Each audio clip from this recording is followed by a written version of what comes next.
WF representing Palace, so let's tell you about Palace. Eagle Eye Football here, Crystal Palace 1, Brentford 2, John Hill the chairman. This is the player ratings. First up we have Dean Henderson.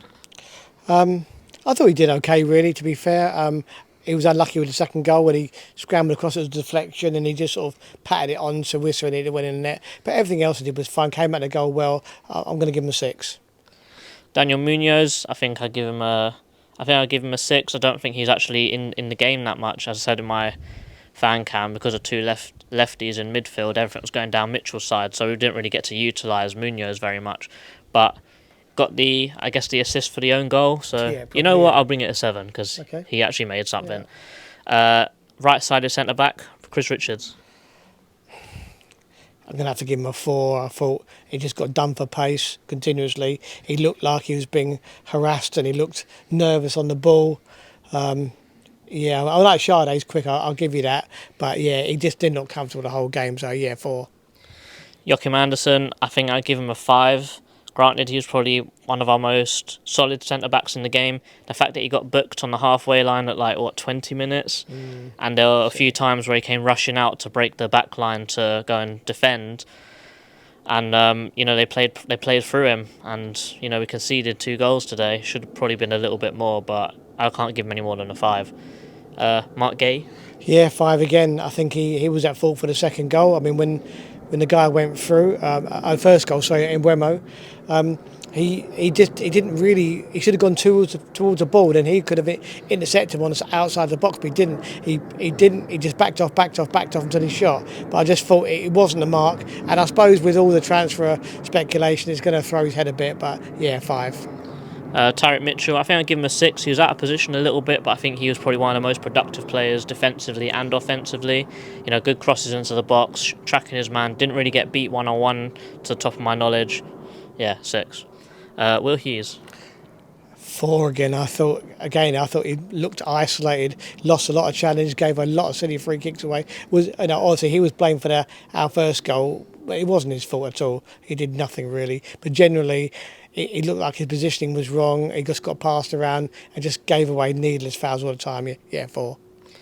Adam Wharton, I think I'd give him a 6. I think he did well. A few times he got dispossessed, but he had a flurry of shots. I think he tested the keeper probably the second most behind Eze, and his passing ability is just stupid, isn't it? Like those blind passes into Kamada, just a great player all round, isn't he? Definitely. Daichi Kamada. 5. I thought first half he did okay. I think it was he was in the game, not spectacular, average. Second half, anonymous, really anonymous.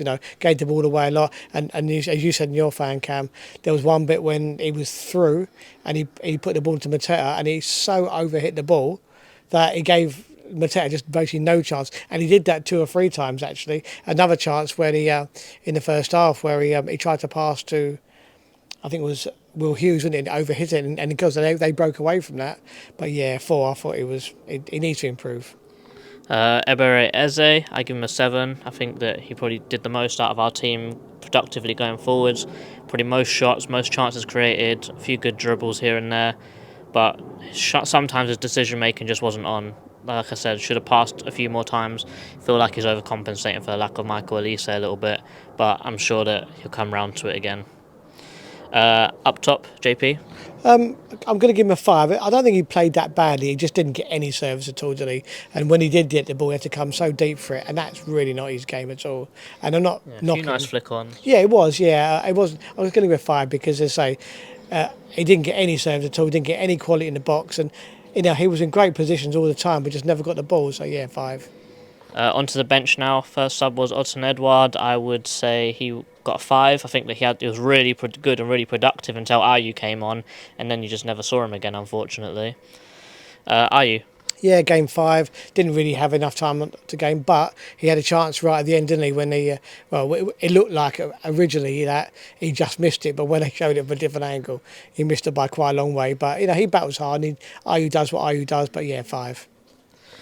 Jefferson Lerma, I think he looked lively when he came on. He looked like our most comfortable midfielder out there towards the end of the game, pressing the ball, looking lively, doing some nice passes, but he wasn't really on long enough to do anything, so I'd say 5. Check Doucouré.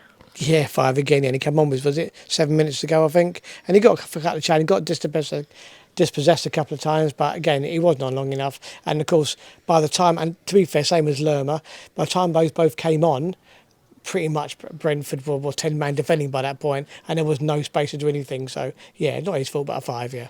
Yeah. Finally, Ismail Sarr, same thing as what Chairman said. They were fully defending, and really, he didn't get past the ball very much. Granted, he was probably playing up front, trying to get a goal, because Glasner's did say that he thinks of him as a striker as well as a winger, so maybe he's trying to make him stay in the box to get a goal. But 10-man defending, I don't think he touched the ball more than once or twice, so I'd say 5. He just didn't really get a fair chance.